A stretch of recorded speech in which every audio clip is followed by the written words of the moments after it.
ಏನು ಅನ್ನೋದು ನಮಗೆ ಅರ್ಥವಾಗಬೇಕು. ಪೂಜೆ ಮಾಡೋದು ನಿಜವಾದ ಭಕ್ತಿನ, ಜಪ ಮಾಡೋದು ನಿಜವಾದ ಭಕ್ತಿನ, ಧ್ಯಾನ ಮಾಡೋದು ನಿಜವಾದ ಭಕ್ತಿನ, ತೀರ್ಥಯಾತ್ರೆ ಮಾಡೋದು ನಿಜವಾದ ಭಕ್ತಿನ, ಮಹಾ ಕುಂಭಮೇಳಕ್ಕೆ ಹೋಗಿ ಗಂಗಾ ನದಿಯಲ್ಲಿ ಮುಳುಗಾಕೋದು ಭಕ್ತಿನ. ಅಂದರೆ ಇದ್ಯಾವುದು ನೇರವಾದ ಭಕ್ತಿ ಅಲ್ಲ, ಇದೆಲ್ಲ ಭಕ್ತಿಯ ಒಂದು ಕ್ರಿಯೆ ಮಾತ್ರ. ನಾವು ಭಕ್ತಿಯ ಕ್ರಿಯೆಯನ್ನೇ ಭಕ್ತಿ ಅಂತ ಅಂದ್ಕೊಂಡಿದ್ದೀವಿ. ಇದನ್ನು ಮಾಡಬೇಡ ಅಂತಲ್ಲ, ಇದೆಲ್ಲ ಮಾಡುವುದು ಒಂದು ಉದ್ದೇಶಕ್ಕಾಗಿ, ಒಂದು ಭಾವನೆ ಬರೋಕ್ಕೋಸ್ಕರವಾಗಿ ಕ್ರಿಯೆಗಳನ್ನು ಮಾಡ್ತಿದ್ದೀವಿ. ಆದರೆ ನಮ್ಮೆಲ್ಲ ಭಾವನೆನೇ ಬರಲ್ಲ, ನಾವು ಮಾಡಿದ್ದು ಮಾಡ್ತಿರ್ತೀವಿ, ನಾವು ಮಹಾಭಕ್ತರು ಅಂತ ಅನ್ಕೋತಿರ್ತೀವಿ. ನಿಜವಾಗಿ ಭಕ್ತಿ ಅಂತಕ್ಕಂಥದ್ದು ಒಂದು ಭಾವನೆ. ಏನು ಭಾವನೆ ಅಂದರೆ ದೊಡ್ಡದು ಇನ್ನೇನೂ ಅಲ್ಲ. ಈಗ ತಾನೇ ಹೇಳಿದ್ರಲ್ವ, ಹಾಡ್ತಾ ಇದ್ವಲ್ಲ ಹಾಗೆ, ಹೇ ಭಗವಂತ ನೀನೇ ನನಗೆ ಸ್ವಂತ, you belongs to me and I belongs to you ಅನ್ನೋ ಒಂದು ಭಾವವೇ ನಿಜವಾದ ಭಕ್ತಿ. ಆ ಭಾವ ನನಗೆ ಬರಲಿಲ್ಲ ಅಂದರೆ ಅದು ಭಕ್ತಿಯ ಒಂದು ಕ್ರಿಯೆಗಳಾಗೇ ಉಳ್ಕೋತೆ ಹೊರತು ಆ ಭಾವನೆ ಬರೋಕ್ಕೆ ಸಾಧ್ಯ ಇಲ್ಲ. ಹಾಗಾಗಿ ನೀನು ಎಷ್ಟು ಸರಿ ದೇವಸ್ಥಾನಕ್ಕೆ ಹೋಗಿ ಬರ್ತೀಯಾ, ಎಷ್ಟು ದೂರಕ್ಕೆ ಕಾಣೋ ಹಾಗೆ ವಿಭೂತಿ ಪಟ್ಟೆ ಇಟ್ಕೋತೀಯ ಅಥವಾ ರುದ್ರಾಕ್ಷ, ಅದು ಯಾವುದೂ ಕೂಡ ಮುಖ್ಯ ಅಲ್ಲ. ಭಗವಂತ ನೀನು ನನ್ನವನು, ನಾನು ಹೇ ಜಗನ್ಮಾತೆ ನಾನು ನಿನ್ನವಳು. ಈ ಭಾವನೆ ನಮಗೆ ಎಲ್ಲಿಗೆ ಬರುತ್ತೆ ಆಗ ನಿಜವಾದ ಭಕ್ತರು ಆಗ್ತೀವಿ.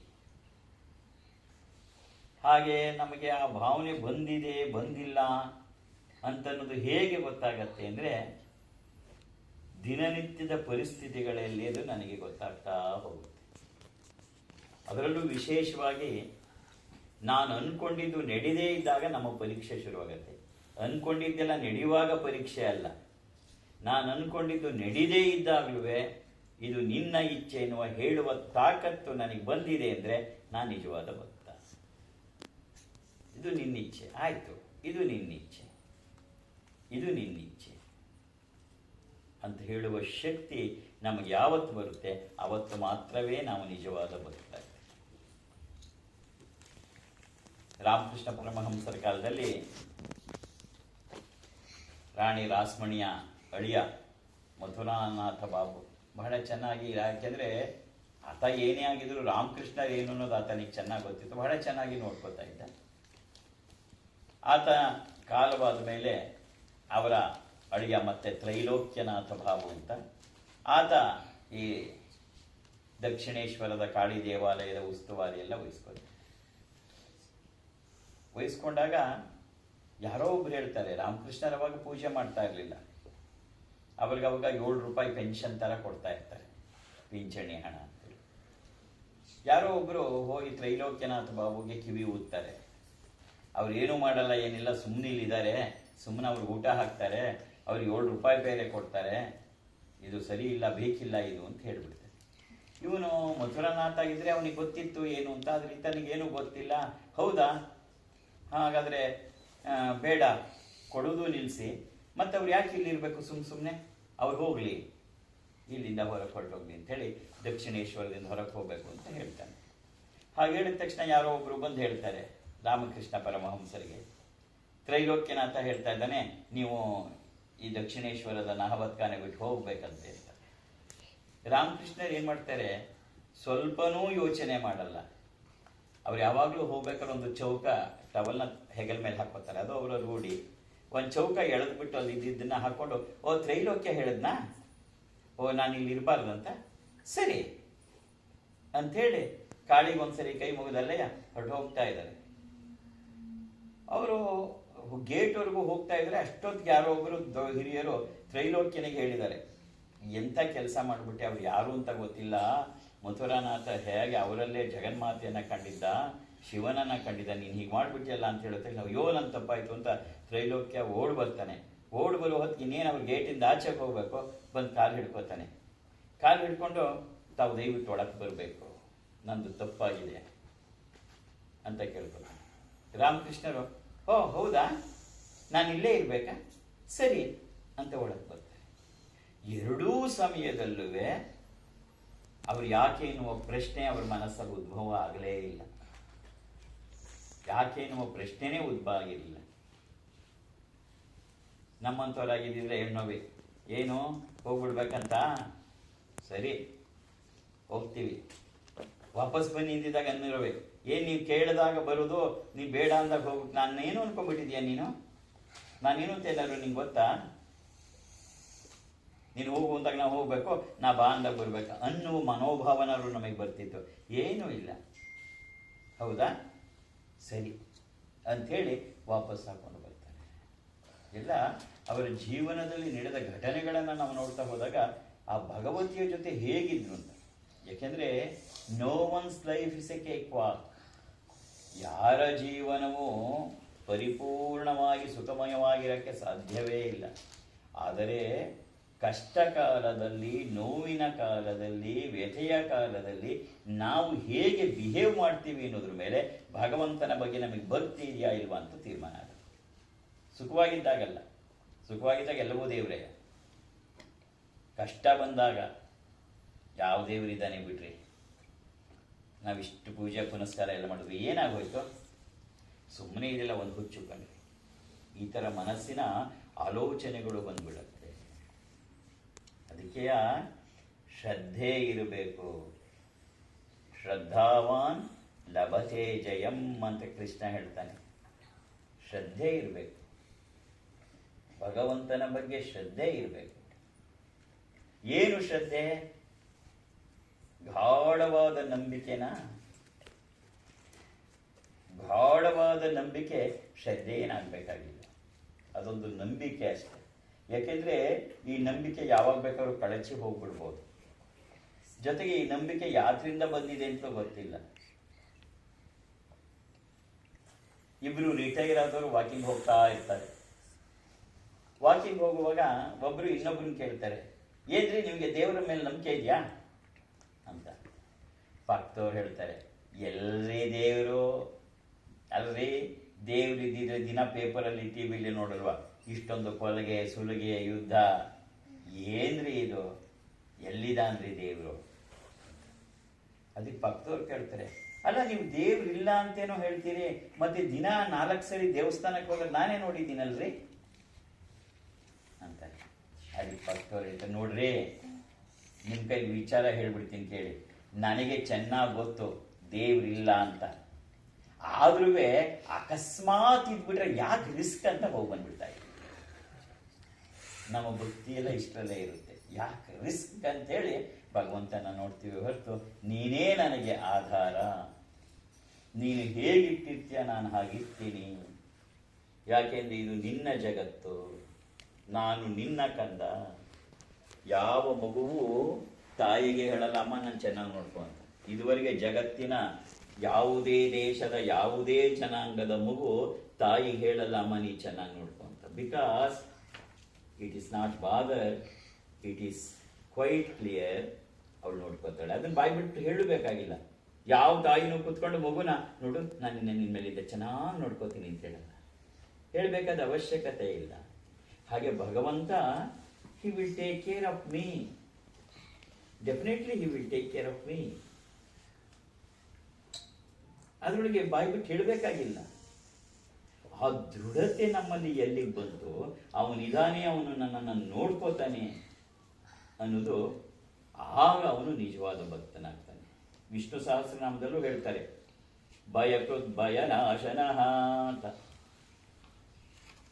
ಭಗವಂತನ ವಿಷ್ಣುವಿನ ಒಂದು ಹೆಸರು ಭಯಕೃತ್ ಭಯನಾಶನಃ. ಅಂದ್ರೆ ಭಯವನ್ನ ಕೊಡೋನು ಅವನೇ, ಭಯವನ್ನು ನಾಶ ಮಾಡೋನು ಅವನೇ. ಭಯಕೃತ್ ಭಯನಾಶನಃ, ಎಲ್ಲ ಅವನೇ ಮಾಡ್ತಾ ಇದ್ದಾನೆ. ಇನ್ನೇನು ಆಗೋಯ್ತು ಅನ್ನುವಾಗ ಹಿಡ್ಕೊಂಡು ಹೇಳ್ಕೊಂಬರೋನು ಅವನು. ಎಲ್ಲ ಚೆನ್ನಾಗಿದೆ ಅನ್ನುವಾಗ ಮತ್ತೆ ಅದನ್ನು ಸಂಕಷ್ಟಕ್ಕೆ ದೂರೋನು ಅವನು. ಎಸ್, ಏನಾರು ಮಾಡ್ಕೋ, ಏನಾರು ಮಾಡ್ಕೋ, ನಾನು ನಿನ್ನವನು ಅನ್ನೋದನ್ನು ಮರಿಬೇಡ. ನೀ ಮರೆತರು ನಾ ಮರೆಯಲ್ಲ. ಈ ಒಂದು ದೃಢತೆ ನಮ್ಮ ಹೃದಯದಲ್ಲಿ ಹೋಗಾಗ ಮಾತ್ರವೇ ನಿಜವಾದ ಭಕ್ತಿ. ಬೇಕಿದೆಲ್ಲ ಭಕ್ತಿ ಕ್ರಿಯೆಗಳು ಮಾಡಬಾರ್ದು ಅಂತಲ್ಲ, ಆ ಕ್ರಿಯೆಗಳನ್ನ ಮಾಡ್ತಾ ಮಾಡ್ತಾ ನಾವು ಈ ಮನಸ್ಸಿಗೆ ನಮ್ಮ ಈ ಹಿಡಿತಕ್ಕೆ ನಾನು ತಗೋಬೇಕು ಅನ್ನೋದಕ್ಕಂಥದ್ದೇ ಹೊರತು ಇಲ್ಲದೇ ಇರೋದು ಭಕ್ತಿಯ ಪರಾಕಾಷ್ಠೆ ಆಗಕ್ಕೆ ಸಾಧ್ಯವೇ ಇಲ್ಲ.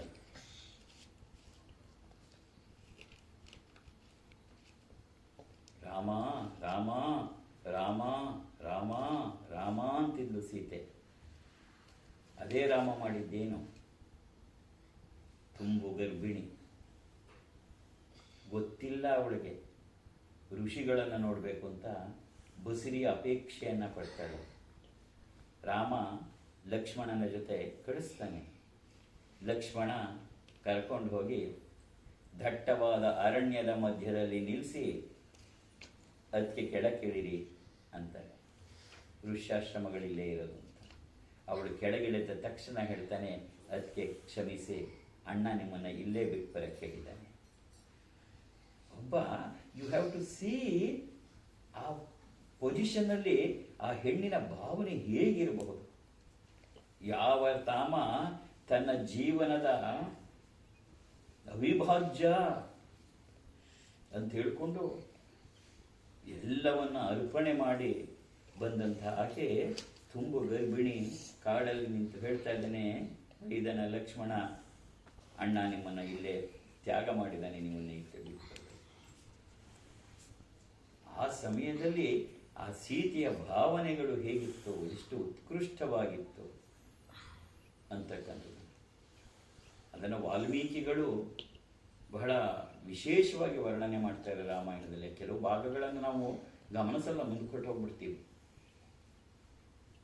ಯಾವ ರಾಮಯ್ಯ 14 ವರ್ಷ ವನವಾಸದಲ್ಲಿ ನನ್ನನ್ನು ಕಾಯ್ದನೋ, ಇಲ್ಲೂ ಅವನೇ ಕಾಯ್ತಾನೆ ಎನ್ನುವ ಭರವಸೆ ಅವಳಿಗೆ ಬಂದ್ಬಿಟ್ಟಿರುತ್ತೆ.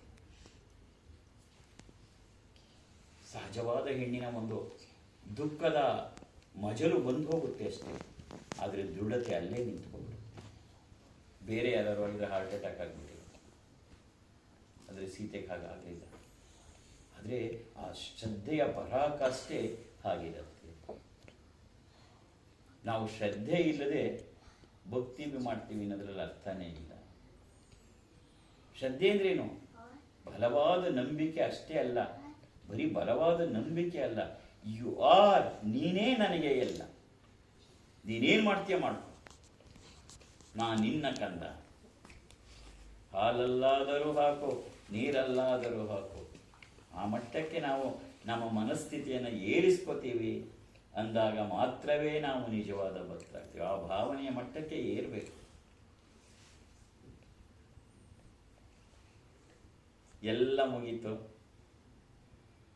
ರಾಮನು ಕೂಡ ವಿಭೀಷಣನಿಗೆ, ರಾವಣನ ಸಂಹಾರ ಆದಮೇಲೆ ವಿಭೀಷಣನಿಗೆ ಪಟ್ಟಾಭಿಷೇಕವನ್ನು ಮಾಡಿ ಹೊರಟು ಬಿಡ್ತಾನೆ. ಆದರೆ ಯಾರೋ ಒಬ್ಬ ಮಾತ್ರ ಉಳ್ಕೋತಾನೆ ಅವನ ಜೊತೆ ಹೋಗಕ್ಕೆ. ಅವನು ವಿಭೀಷಣನ ಮೇಲೆ ಬಂದು ಕೇಳ್ತಾನೆ. ವಿಭೀಷಣನ ಹತ್ರ ರಾಮಕೃಷ್ಣ ಪರಮಹಂಸರು ಇದನ್ನು ಬಹಳ ಚೆನ್ನಾಗಿ ಹೇಳ್ತಾರೆ, ಶ್ರದ್ಧೆಯ ಬಗ್ಗೆ ಕೆಲವು ಮಾತುಗಳನ್ನು ಹೇಳುವಾಗ. ವಿಭೀಷಣನ ಬಂದು ಕೇಳ್ತಾರೆ, ವಿಭೀಷಣ, ನಾನು ಹೋಗಬೇಕು ವಾಪಸ್ ಅಯೋಧ್ಯೆಗೆ. ಅಲ್ಲಿ ಯಾವ ಸಹಜವಾಗಿ ಎಲ್ಲ ಹಡಗುಗಳು ಎಲ್ಲ ಹೊರಟೋಗ್ಬಿಟ್ಟಿರುತ್ತೆ. ಅದಕ್ಕೆ ವಿಭೀಷಣ ಮಾಡ್ತಾನೆ, ನೋಡು ಬಾ, ಇಲ್ಲಿ ಒಂದು ಕೆಲಸ ಮಾಡು, ನಾನು ನಿನ್ನ ಶಲ್ಯದ ತುದಿಗೆ ಒಂದು ಕಟ್ತೀನಿ, ನೀನು ನಡ್ಕೊಂಡು ಹೋಗು, ಏನೂ ಆಗಲ್ಲ ಹೇಳಿ ಒಂದು ಎಲೆ ತಗೊಂಡು ಅವನು ಬರೆದು ಅದನ್ನು ಅವನ ಶಲ್ಯದ ತುದಿಗೆ ಗಂಟು ಹಾಕ್ಬಿಟ್ಟು ಕಳಿಸ್ತಾನೆ. ಇವನು ಸಮುದ್ರದ ಮೇಲೆ ನಡ್ಕೊಂಡು ಹೋಗ್ತಾ ಇದ್ದಾನೆ, ಮುಳುಗಲೇ ಇಲ್ಲ. ಸಮುದ್ರದ ಮಧ್ಯಭಾಗಕ್ಕೆ ಬಂದಿದ್ದಾನೆ, ಅರ್ಧ ದಾಟಿದ್ದಾನೆ. ಅವನಿಗೆ ಈ ಇದ್ದಕ್ಕಿದ್ದ ಹಾಗೆ ಕುತೂಹಲ ಹುಟ್ಟುಬಿಡುತ್ತೆ. ಅಲ್ಲ, ಇಷ್ಟು ದೂರ ನಡ್ಕೊಂಬಂದ್ರು ನಾವು ಮುಳುಗಲೇ ಇಲ್ವಲ್ಲ, ಹಾಗಾದರೆ ವಿಭೀಷಣ ಏನು ಬರೆದಿದ್ದಾನೆ, ಏನು ಜಾದು ಬರೆದಿದ್ದಾನೆ? ಆದ್ರೆ ಅವನೇನು ಮಾಡ್ತಾನೆ, ಅಲ್ಲೇ ಅವನು ಹೇಳಿರ್ತಾನೆ, ವಿಭೀಷಣ ಮಧ್ಯದಲ್ಲಿ ತೆಗೆದು ನೋಡಬಾರ್ದು ನೀನು ಅಂತೇಳಿ. ತೆಗೆದು ನೋಡ್ತಾನೆ, ಅದರಲ್ಲಿ ಜೈ ಶ್ರೀರಾಮ್ ಅಂತ ಎಲೆ ಮೇಲೆ ಬರೆದಿರುತ್ತೆ. ಜೈ ಶ್ರೀರಾಮ್ ಇಷ್ಟೇನಾ ಅಂತಾನೆ ಮುಳುಗಟ್ಟು ಹೋಗ್ತಾನೆ. ಇಷ್ಟೇನಾ ಅಂದ ತಕ್ಷಣ ಮುಗಿತಲ್ಲಿಗೆ ಶ್ರದ್ಧೆ. ಇಷ್ಟೇನಾ ಅಂದ ತಕ್ಷಣ ಅವನು ಮುಳುಗು ಹೋಗ್ತಾನೆ. ಹಾಗಾಗಿ ಆ ಶ್ರದ್ಧೆ ಅಂತಕ್ಕಂಥದ್ದು ಬಹಳ ವಿಶೇಷವಾದದ್ದು. ಸರೆಂಡರ್ನೆಸ್,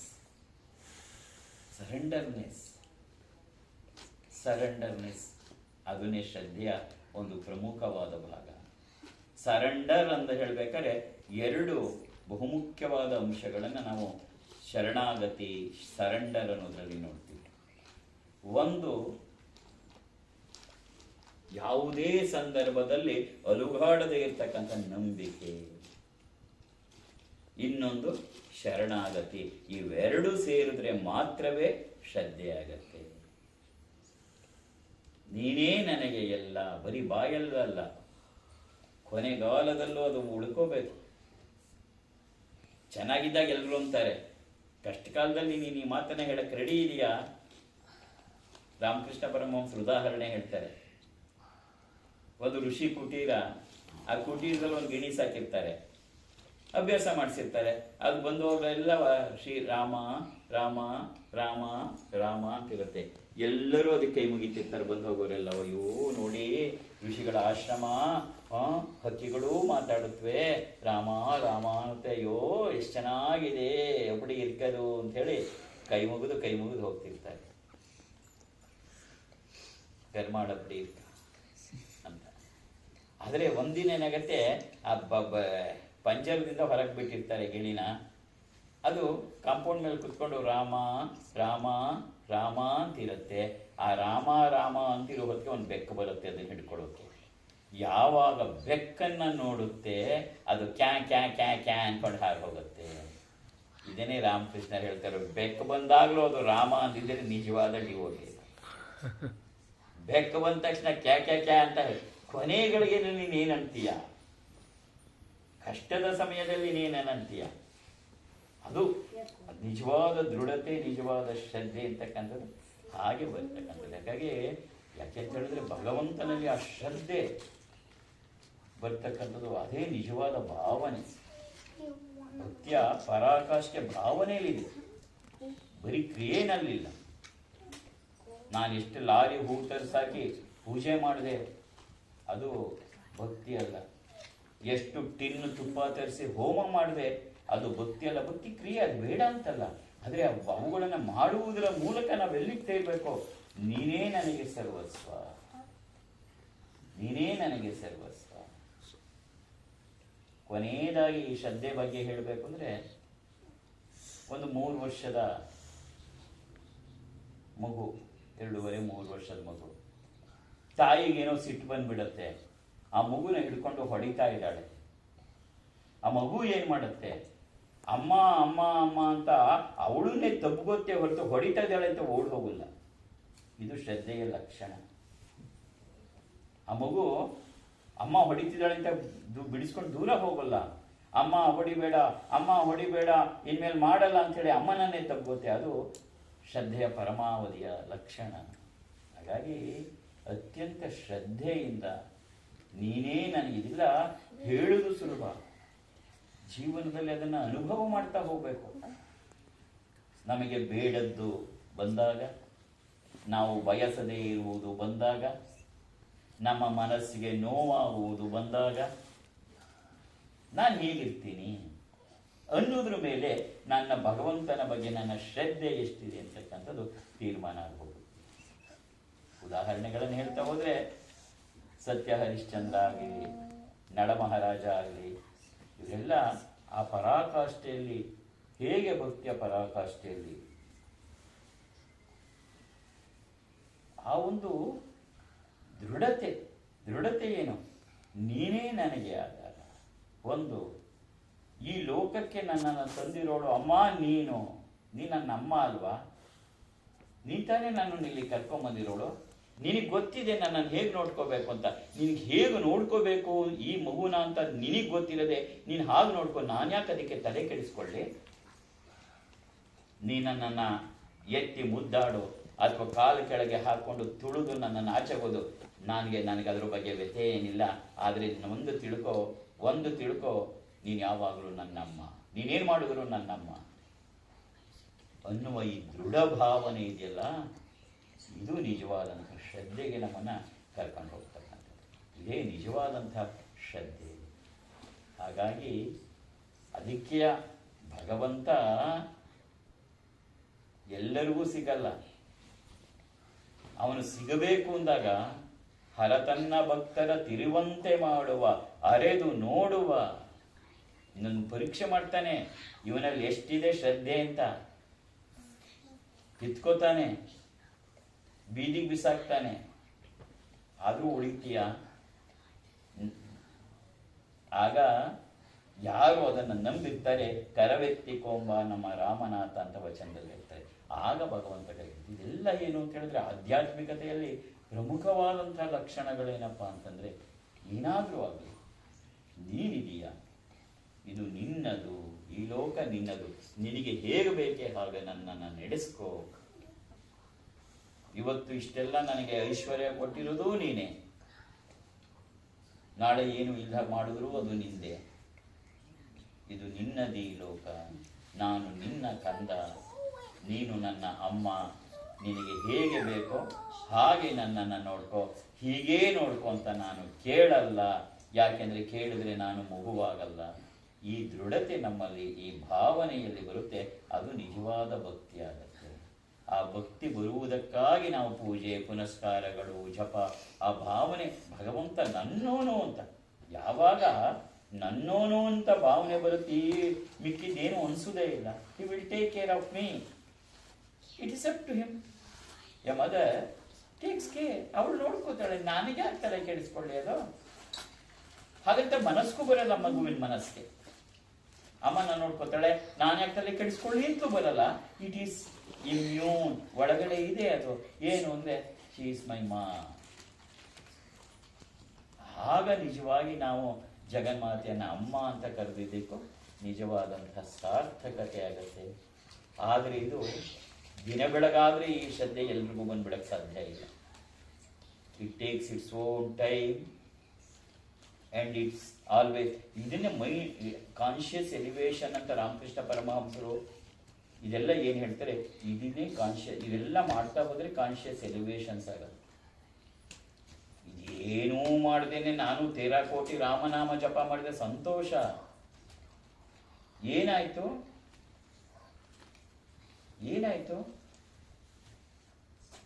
ಭಗವಂತ ಸಿಕ್ಕಲ್ವಾ? ಸಿಕ್ಕಬಹುದು, ಅದು ಸಿಕ್ಕದವನು ಭಗವಂತ ಅಲ್ಲ. ಜಗತ್ತಿನಲ್ಲಿ ಅತ್ಯಂತ ಶ್ರೇಷ್ಠವಾಗಿ ತಪಸ್ಸು ಮಾಡಿದವನು ಯಾರಪ್ಪ ಅಂದ್ರೆ ರಾವಣ. ಶಿವ ಪ್ರತ್ಯಕ್ಷವಾಗಿ ತನ್ನ ಆತ್ಮಲಿಂಗವನ್ನೇ ಕೊಟ್ಬಿಟ್ಟ. ಹಾಗಂತ ನಾವು ರಾವಣನ ಮಹಾಶಿವ ಭಕ್ತ ಅಂತ ರಾವಣನ ಪೂಜೆ ಮಾಡ್ಬೋದಲ್ಲ?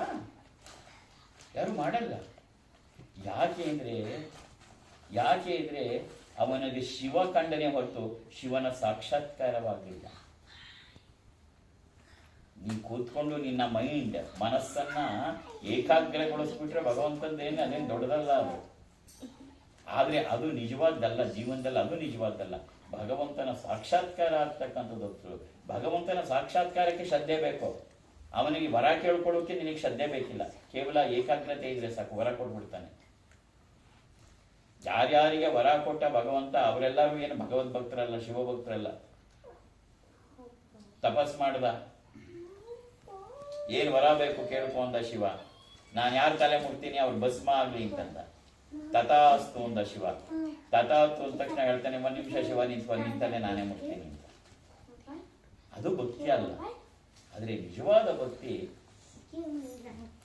ಎಲ್ಲವನ್ನು ಮೀರಿದ್ದು, ನನ್ನನ್ನು ಏನಾದರೂ ಮಾಡು, ನಾನು ನಿನ್ನವನು ಅಂತ ಹೇಳ್ತಕ್ಕಂತಹ ಆ ಒಂದು ವಿಶೇಷವಾದಂತಹ ಶ್ರದ್ಧೆ ಏನಿದೆ, ಅದೇ ನಿಜವಾದ ಭಕ್ತಿ. ಅದು ಒಂದು ದಿನದಲ್ಲಿ, ಒಂದು ವಾರದಲ್ಲಿ, ಒಂದು ತಿಂಗಳಲ್ಲಿ ಬರುವುದಲ್ಲ. ಆ ಶ್ರದ್ಧೆ ಅಂತಕ್ಕಂಥದ್ದನ್ನು ಬರಬೇಕಾದ್ರೆ ಭಗವಂತನನ್ನು ಮತ್ತೆ ಮತ್ತೆ ಪ್ರಾರ್ಥನೆಯನ್ನ ಮಾಡಬೇಕು.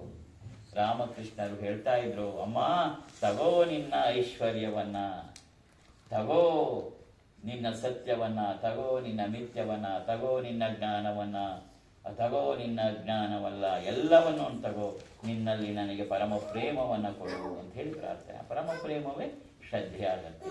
ಅಂತಹ ಪರಮ ಪ್ರೇಮದ ಶ್ರದ್ಧೆ ನಿಮ್ಮೆಲ್ಲರಿಗೂ ಉಂಟಾಗಲಿ. ಯಾಕೆಂದ್ರೆ ಜೀವನದಲ್ಲಿ ನಾವು ಅದನ್ನು ಸಾಧಿಸ್ತಾ ಹೋಗ್ಬೇಕು. ಎಲ್ಲ ಒಂದೇ ದಿನಕ್ಕೆ ಆಗ್ಬಿಡತ್ತೆ ಅಂತೇನಿಲ್ಲ. ಆದ್ರೆ ಒಂದೊಂದು ಹೆಜ್ಜೆನಾದ್ರೂ ಆ ಕಡೆಗೆ ಮುಂದಿಟ್ಟಾಗ, ಒಂದೊಂದು ನೋವಾದಾಗ್ಲೂ ಆ ಭಗವಂತನನ್ನ ಬಿಡದೇನೆ ನಾವು ಮುಂದೆ ಕೈ ಇಟ್ಟಾಗ, ಒಂದೊಂದು ನೋವು ಬಂದಾಗ್ಲೂ ಅದು ನಿನ್ನಿಚ್ಛೆ ಎನ್ನುವ ತಾಕತ್ತು ನಮಗೆ ಬರುವಂಥದ್ದನ್ನು ನಾವು ಅಭ್ಯಾಸ ಮಾಡ್ಕೋತಾ ಹೋಗ್ತೀವಿ. ಎಲ್ಲವೂ ಅವನ ಇಚ್ಛೆಯಿಂದಲೇ ನಡೀತಿರುತ್ತೆ, ನಾವು ಅನ್ಕೊಂಡಿರ್ತೀವಿ ಅಷ್ಟೇ. ನರಸಿಂಹನ್ನು ದುಬಾಯಿಗೆ ಬಂದಿರೋದು ಅವಳ ಇಚ್ಛೆ ಅಲ್ಲ, ಅದು ಭಗವತಿ ಇಚ್ಛೆ. ಅಪ್ಪಾಜಿ ಇಲ್ಲಿ 15 ದಿನಕ್ಕೆ ಬಂದಿರೋದು ಅಪ್ಪಾಜಿ ಇಚ್ಛೆ ಅಲ್ಲ, ಅದು ಅವಳ ಇಚ್ಛೆ. ಇವತ್ತು ಇವಳು ಮನೆಗೆ ಬಂದು ಕೂತ್ಕೊಂಡು ಇಲ್ಲಿ ಮಾತಾಡ್ತಾ ಇರೋದು ನನ್ನ ಇಚ್ಛೆ ಅಲ್ಲ, ಅವಳ ಇಚ್ಛೆ. ಕ್ಷಣ ಕ್ಷಣದಲ್ಲೂ ಅಮ್ಮ ಎಲ್ಲವೂ ನಿನ್ನಿಚ್ಛೆಯಂತೆ ನಡೆದಿರಲು, ನಿನ್ನಿಚ್ಛೆಯೇ ನಡೆಯುತ್ತೆ, ನಿನ್ನಿಚ್ಛೆಯಂತೆ ನಡೆಸೋ, ನನ್ನ ಇಚ್ಛೆ ನಿನ್ನ ಇಚ್ಛೆಯಾಗಲಿ, ನನ್ನ ಇಚ್ಛೆ ನನ್ನಲ್ಲಿ ಉಳಿಯದಂತೆ ಮಾಡು, ನಿನ್ನಿಚ್ಛೆಯೇ ನನ್ನಿಚ್ಛೆಯಂತೆ ಆಗಲಿ ಅಂತ ಹೇಳಿ ದಿನ ಪ್ರಾರ್ಥನೆ ಮಾಡಿ. ನಿನ್ನಿಚ್ಛೆಯೇ ನನ್ನಿಚ್ಛೆ, ನಾನು ಸಪರೇಟ್ ಆಗಕ್ಕೆ ಇಷ್ಟ ಇಲ್ಲ. Whatever your wish, it is my wish. I don't have anything of mine apart from you what you are. ಅದರಿಂದ ನೀನೇನು ನಡೆಸ್ತೀಯ ಅದೇ ನನ್ನ ಇಚ್ಛೆ, ನನಗೆ ಬೇರೆ ಯಾವ ಇಚ್ಛೆಗಳು ಬರದ ಹಾಗೆ ಮಾಡು, ನಿನ್ನ ಇಚ್ಛೆಯೇ ನನ್ನ ಇಚ್ಛೆಯಂತೆ ಆಗಿ ಮಾಡು ಅಂತೇಳಿ ದಿನ ಪ್ರಾರ್ಥನೆ ಮಾಡ್ತಿದ್ರು ರಾಮಕೃಷ್ಣ ಪರಮಹಂಸರು. ಹಾಗಾಗಿ ಅವರೆಲ್ಲರೂ ಕೂಡ ಮಹಾತ್ಮರಾದರು. ಹಾಗಾಗಿ ಭಗವಂತನ ನಾವು ಹಾಗೆ ಪ್ರಾರ್ಥಿಸ್ತಾ ನಿಜವಾದ ಭಕ್ತಿ ಮಾರ್ಗದಲ್ಲಿ ಹೋಗ್ತಾ ಎಲ್ಲವನ್ನ ಕಾಪಾಡ್ತಕ್ಕಂಥನು ಅವನಿದ್ದಾನೆ ಎನ್ನುವ ದೃಢತೆ ನಮ್ಮಲ್ಲಿ ಬರಬೇಕು. ಕೊನೆಯದಾಗಿ ನಾನು ದಿನಾ ಒಂದು ದಿನ ಪ್ರತಿದಿನವೂ ಹೇಳ್ಕೊತೀನಿ. ಬಾತ್ರೂಮಲ್ಲಿ ಮಾತ್ರ ಈ ಹಾಡು ಹೇಳೋದು. I am A bathroom singer. ಏನು ಹೇಳೋದು, ನಮ್ಮ ಗುರುಗಳು ಸಿಕ್ತಾಗಲಿಂದ ಇದೊಂದನ್ನೇ ಹೇಳ್ಕೊಡೋದು. ಕಳೆದ 25 ವರ್ಷದಿಂದ ಒಂದು ಹಾಡು ಹೇಳ್ಕೊತಿದ್ದೀನಿ. ತಲ್ಲಣಿಸದಿರು ಕಣ್ಯ ತಾಳು ಮನವೇ, ಎಲ್ಲರನ್ನು ಸಲಹುವನು ಶ್ರೀನಿವಾಸ, ಬೆಟ್ಟದ ತುದಿಯಲ್ಲಿ ಹುಟ್ಟಿರುವ ವೃಕ್ಷಕ್ಕೆ ಕಟ್ಟೆಯನ್ನು ಕಟ್ಟಿ ನೀರೆರೆದವರಾರೋ, ಕಾಡಿನಲ್ಲಿ ಸಂಚರಿಸುವ ಖಗಮೃಗಗಳಿಗೆಲ್ಲ ಅಲ್ಲಿಗಲ್ಲಿಗೆ ಆಹಾರವನು ಇಟ್ಟವನು ಯಾರೋ, ಕಲ್ಲಿನಲ್ಲಿ ತಾ ಹುಟ್ಟಿ ಕೂಗುವ ಕಪ್ಪೆಗಳಿಗೆ ಅಲ್ಲಿಗಲ್ಲಿಗೆ ಆಹಾರವನು ಇಟ್ಟವನು ಯಾರೋ, ಬಲ್ಲಿದನು ನೆಲೆ ಆದಿಕೇಶವರಾಯನು,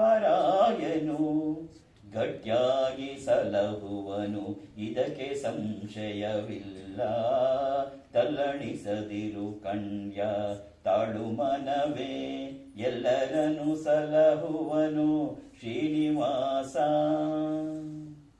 ತಲ್ಲಣಿಸದಿರು ಮನಸ್ಸೇ, ತಲ್ಲಣ ಮಾಡಬೇಡ, ಗಟ್ಟಿಯಾಗಿ ಸಲಹುವನು ಅಂತ ಹೇಳಿದ್ರು. ಗಟ್ಟಿಯಾಗಿ ಸಲಹುತ್ತಾನೆ. ನೀನು ಅನ್ಕೊಂಡ ಹಾಗಲ್ಲಪ್ಪ, ನಿನ್ನನ್ನ ಮೇಲೆ ನಿಂತಿರುವ ಆ ಜಗನ್ಮಾತೆ ಇದ್ದಾಳೆ, ಅವಳು ನೋಡ್ಕೋತಾಳೆ. ಇದು ನಮ್ಮ ಹೃದಯಕ್ಕೆ ತುಂಬಿ ಬಂದಾಗ ಅದು ನಿಜವಾದ ಭಕ್ತಿ ಆಗತ್ತೆ.